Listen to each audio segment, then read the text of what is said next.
te ñetti poñ yu am solo la wala.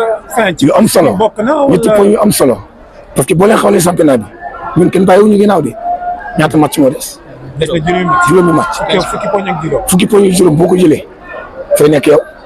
pratiquement ci kaw kon jeex na kon ngeen xam ne ñun kenn bàyyiwuñu ginnaaw ñun nag bu ñu bàyyee kat dañu bàyyi ginnaaw dañuy nax seen bopp ñun xam nañu kenn bàyyiwuñu ginnaaw ñu ñuy jógee fële di ñëw xamoon nañ que ne li ñuy fekk xam nañ dañ leen ne kaa la ñuy dem bu ñu demee dañuy jël 3 points moo tax ñu jóg et 3 points yi ñu am tey sàccuñu ko déedéet dañ ko liggéey yàlla jox ñu ko. clé bi lan la woon clé match bi moo ko ne bu nekkee football dañuy football ñoom bu ñu indee l'impact bi ñu tontu leen ci impact bi ba pare nag ñu yëg ci seen kaw dem jëli leen ci kaw empêché leen ñoom ñu utiliser seen jeu long boobu ñuy def parce que ils sont am nañ benn attaquant bu baax bu téye ballon bi léegi nag ci loolu ñu tere leen loolu ñu obligé leen ñoom sànni boobu la ñu leen tere boo nga xoolee bu ñu foolee ñun dañuy këf premier bi ñaata minutes la.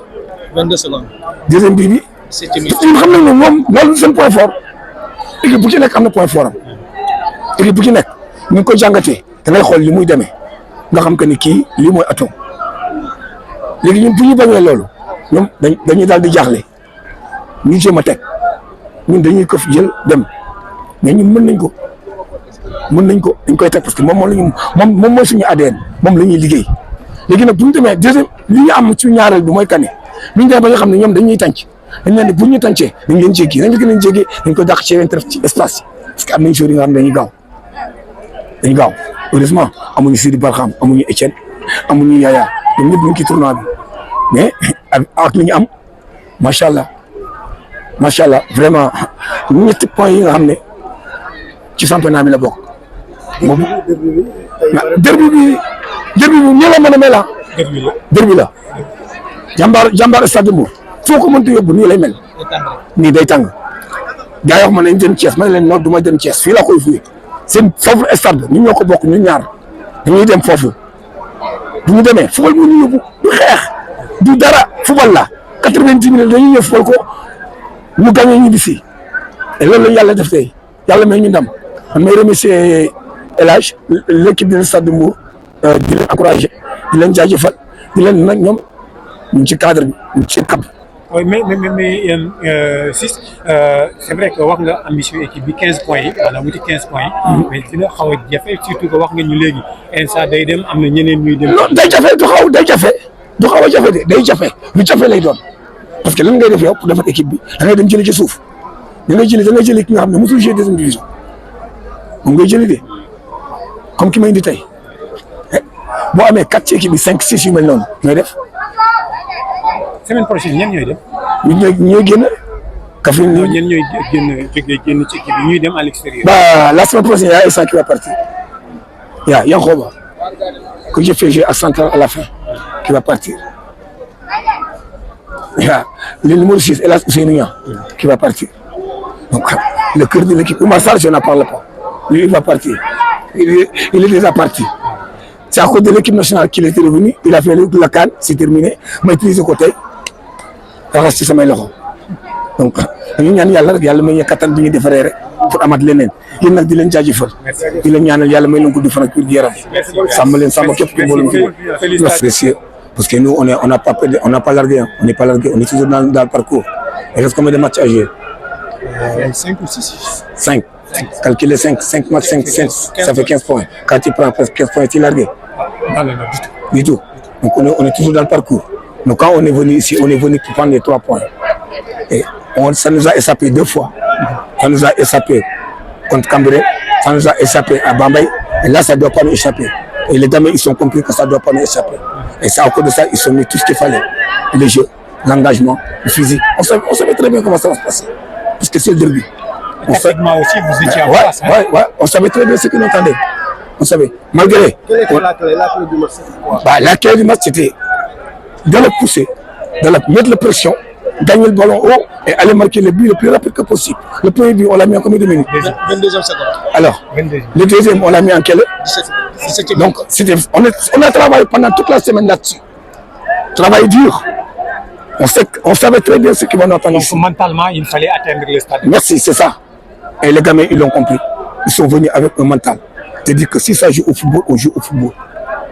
il met l'impact, on répond sur les impacts.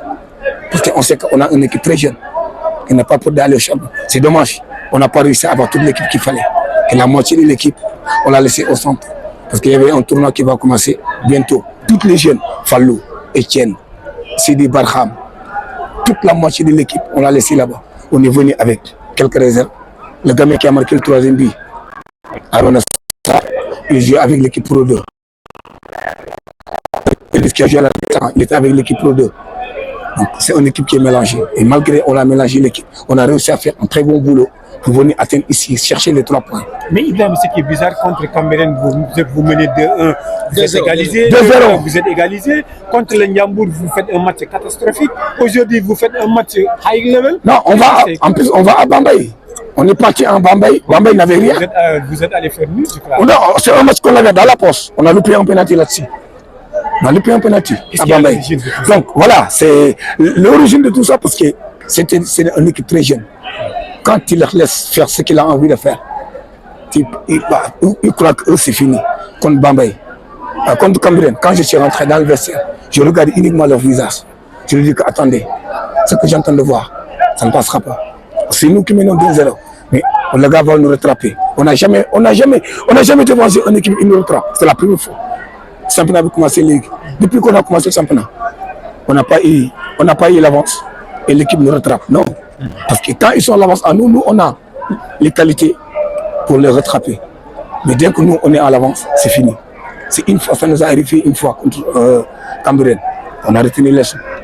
Ça nous a donné quelque chose et ça nous a donné beaucoup d'envie, beaucoup de travail avec les jeunes. Je félicite l'équipe de Stade de Mbour, que je connais très bien. Il y a des jeunes qui sont formés dans ma main. Vraiment, ça me fait plaisir. Et je encourage. Le match, c'était non, voilà, c'était ça. Mais par contre, les supporters, ils sont rien compris. Et ça, c'est ça qui est malheur. C'est ça qui est malheur. Le malheur du football sénégalais, c'est ça. Les supporters ne comprennent rien. Voilà. Ibrahima, nous dem ci wolof wax ñu match.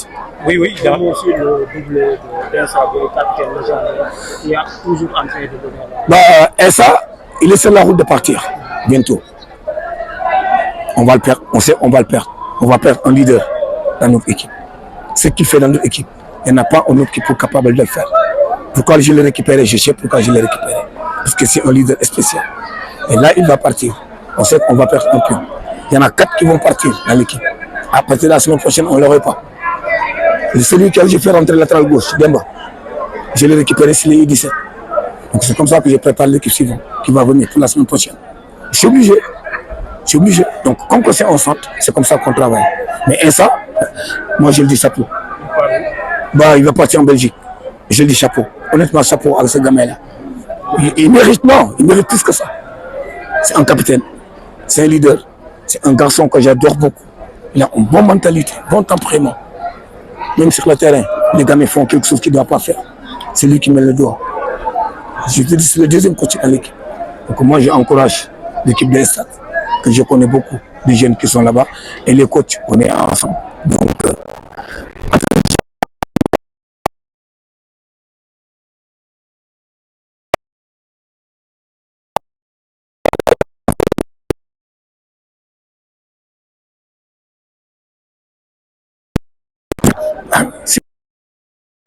moi, je leur dis, avant que le match arrive, moi, j'étais parti le saluer. Je leur dis carrément, les gars, ça restera un match de football. Quand ça passe bien, c'est nous. Quand ça passe mal, c'est nous. C'est nous, les éducateurs. Vraiment. Et vous aussi, je vous remercie beaucoup. Merci, Ibrahima. Juste quelques mots.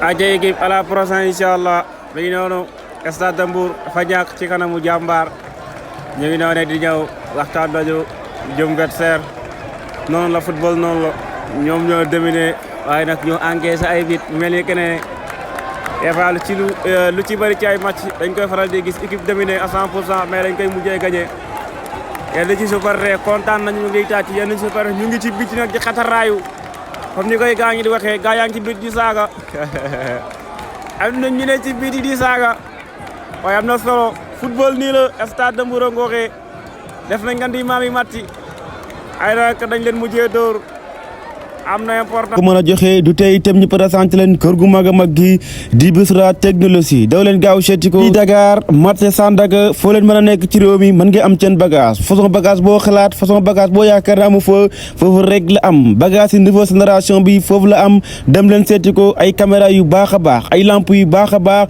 lépp loo xam ne soxla nga ko ca kër ak ca place ak ci biti kër gi mën nga ko fa am kon nag daw leen gaaw seeti Bichra technologie bëri rek mais jaratul dem Siin coolee bëri rek mais jaratul dem Maroc coolee bëri rek mais jaratul dem Espagne yem Dakar marché Sandaga téléphone baa ngoogee 77 906 46 84 wala 76 144 22 40 mul nañ 24 heures sur 24 gaaw leen gaaw ngeen préféré bagage yu leen bëgg façon bagage boo bëgg rek am na ci Bichra technologie